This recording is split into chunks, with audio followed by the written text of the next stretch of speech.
भगवान बोले कंस को क्या कह करके आए हो कि परसों कृष्ण मर जाना चाहिए, दोनों को परसों की तारीख दे दी। नाग बोले प्रभु आप तो जानते हैं मैं वही करता हूं जिससे प्रजा का हित होता है, पर हित करना धर्म है, मैं तो हितैषी हूं। निष्काम भाव से जनता का हित करना संत का परम कर्तव्य है। उधर है शिव की पूजा हो रही है, मथुरा में धनुष यज्ञ की तैयारी हो रही है।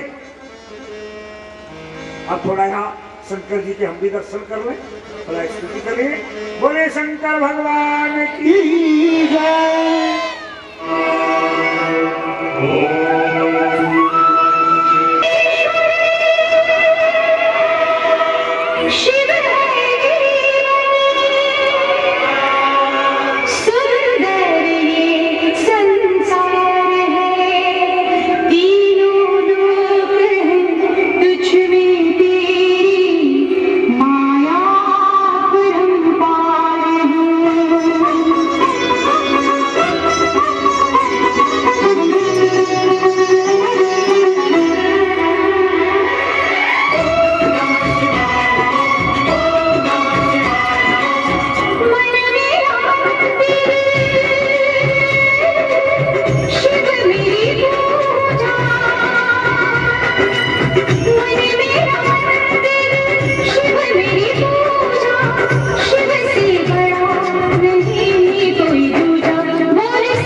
कहा आपको वृंदावन जाकर नंद जी के दोनों पुत्रों कृष्ण और बलराम को लेकर के आना। ध्रुव जी बोले तुम इन दोनों क्या करोगे? कंस ने कहा देवकी के विवाह के समय आकाशवाणी का तुझे पता है। उसने कहा था देवकी का 8वां गर्भ तेरा काल होगा। ये कृष्ण देवकी का 8वां गर्भ है। कृष्ण बलराम यहाँ आएंगे, दोनों को मार दूंगा। ये बात सुनकर अक्रूर जी रोने लगे, कंस को समझाने लगे महाराज आप अपना अनिष्ट दूर करना चाहते हैं, इसलिए आपका सोचना ठीक है। मानव को सफलता के प्रति संभाव रखकर कर्म करना चाहिए। फल परिवर्तन से नहीं, दैवीय प्रेरणा से मिलते हैं। मानव मनोरथों के पुल मानता है, परंतु वह प्रारंभ की गति को नहीं जानता। देखिए भागवत में बार बार मैंने आपको बताया था ना, या तो संत की महिमा, या भजन करने की बात, और या प्रारंभ की बात। जितने भी भागवत के श्रेष्ठ पात्र हैं वो 3 ही बात करते हैं, संत का संग, भगवान का भजन और प्राण पर विश्वास।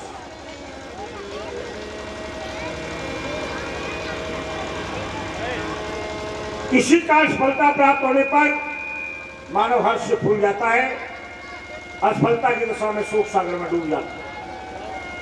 कंस कहने लगा मुझे उपदेश नहीं सुनना, मुझे बताओ जा रहे हो या नहीं जा रहे हो? अक्रूर सोचते हैं कंस बड़ा दुष्ट है, पापी है, यदि नहीं कहा तो मार दे। रथ सजाया, वृंदावन की ओर चल दिए। वे सोचते जा रहे हैं आज मेरा भाग्य उदय होगा, मुझे भगवान के दर्शन होंगे। मैं अधम पापी अपात्र आपकी शरण में आता, मुझे अपनाकर मेरा जन्म सफल बनाइए। अक्रूर जी की तरह हमें भी मार्ग में प्रभु का चिंतन करते रहना चाहिए। हर समय परमात्मा को याद रखो। दूसरों के चेहरे देखने से, कपड़े देखने से, मकान देखने से, मोटर कार देखने से हमारा क्या भला होगा? हानि ये होगी हमारा मन बिगड़ेगा। मन बहुत जल्दी बिगड़ता है, इसके सुधरने में बहुत देर लगती है।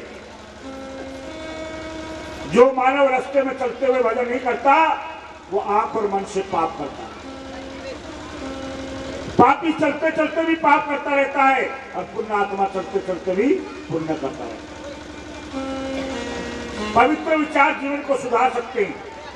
या सब कुछ अपने मन का नहीं होता, या सब कुछ परमात्मा के मन का होता है। आप विचार करो, क्या तुम्हारा जन्म तुम्हारी इच्छा से हुआ है? क्या तुम्हारी इच्छा से जवानी आई? क्या तुम्हारी इच्छा से जवानी गई? क्या तुम्हारी इच्छा से बुढ़ापा आएगा? क्या तुम्हारी इच्छा से मौत होगी? फिर तुम्हारे हाथ में है क्या? फिर क्यों अहंकार में फंसे पड़े रहते हो? मैंने ये कर दिया, मैं वो कर दूंगा। क्या तुमने कर दिया, क्या तुम कर दो? ये तो कर्ण करान हार कोई और है।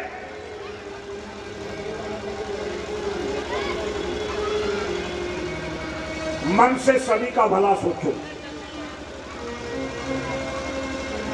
किसी का बुरा मत सोचो। अक्रूर जी प्रभु के ध्यान में इतने तल्लीन है, रास्ता 10 मिनट का और 10 मिनट के हो। शाम हो गई, कृष्ण बलराम के साथ गाय चरा कर लौट रहे थे। अक्रूर जी रथ से नीचे कूद पड़े। कृष्ण को देखकर मन बड़ा प्रसन्न हुआ। वे कृष्ण के चरणों में गिरकर रोने लगे। प्रेम बस अपना नाम भी नहीं बता सके। भगवान कृष्ण के मन के भाव को जान गए। कन्हैया बोले रे काका जी, आप तो हमारे पूज्य हैं।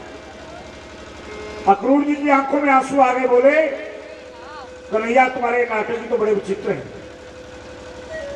परंतु मैं यहाँ क्यों आया हूं यह बताना कोई जरूरी तो नहीं। कन्हैया बोले कंस ने हमको मारने के लिए मथुरा बुलाया,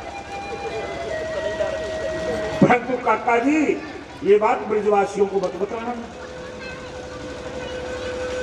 वे मेरी याद में रो रो कर मर जाएंगे। कृष्ण बलराम अक्रूर जी को महल में लाए। नंद यशोदा ने उनका बहुत सत्कार किया।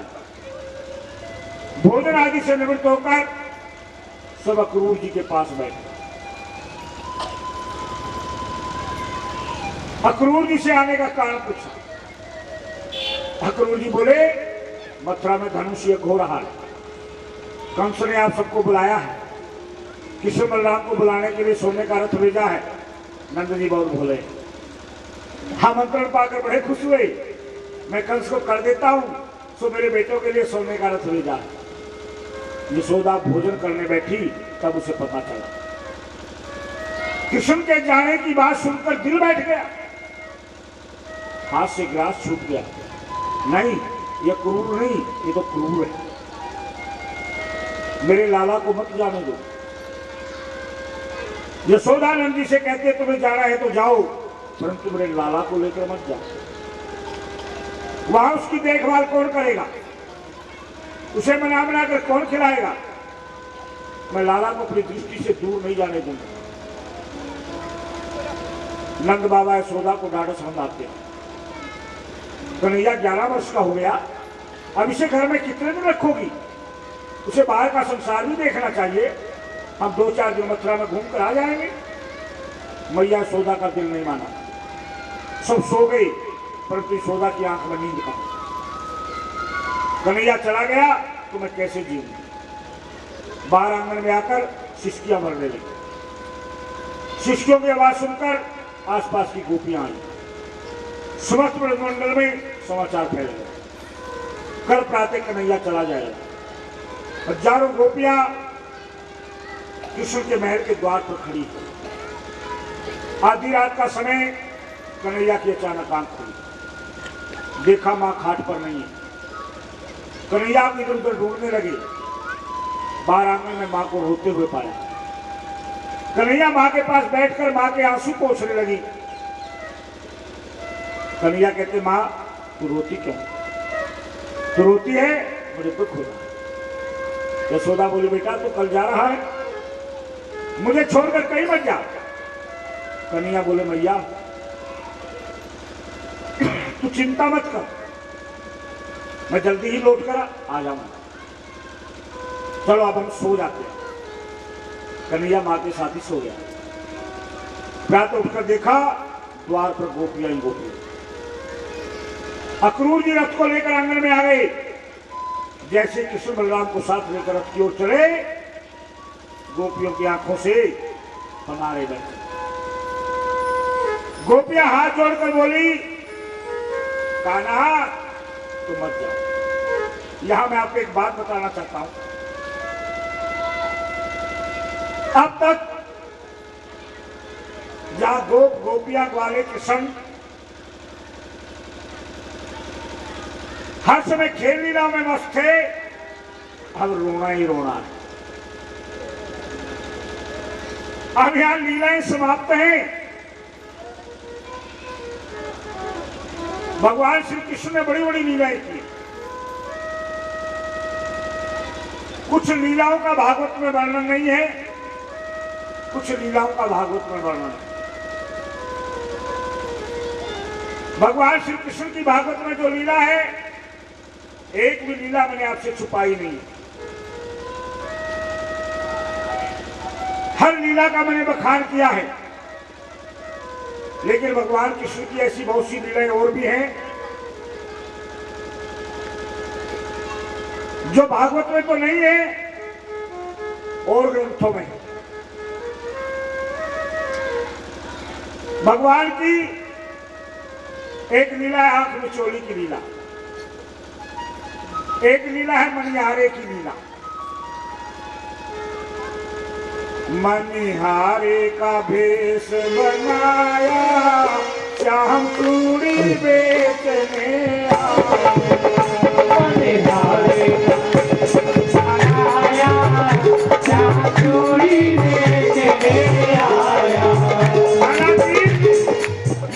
भागवत की लीला नहीं, भागवत की भगवान की जितनी लीलाएं हैं वो मैं आपको सब सुना चुका हूँ। ये लीला तो मैं सुबह सुना रहा हूँ। सुबह सुबह एक माता मेरे पास आई थी कि महाराज जी हमें पता है तुम भागवत से बाहर की बात नहीं सुनाते, लेकिन मनियारे वाला जरूर सुनाना। मैंने क्यों? क्योंकि मेरा नाचने को बहुत मन करता है। हमने कहा चलिए आज तुम्हें जरूर नचाऊंगा।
Yeah.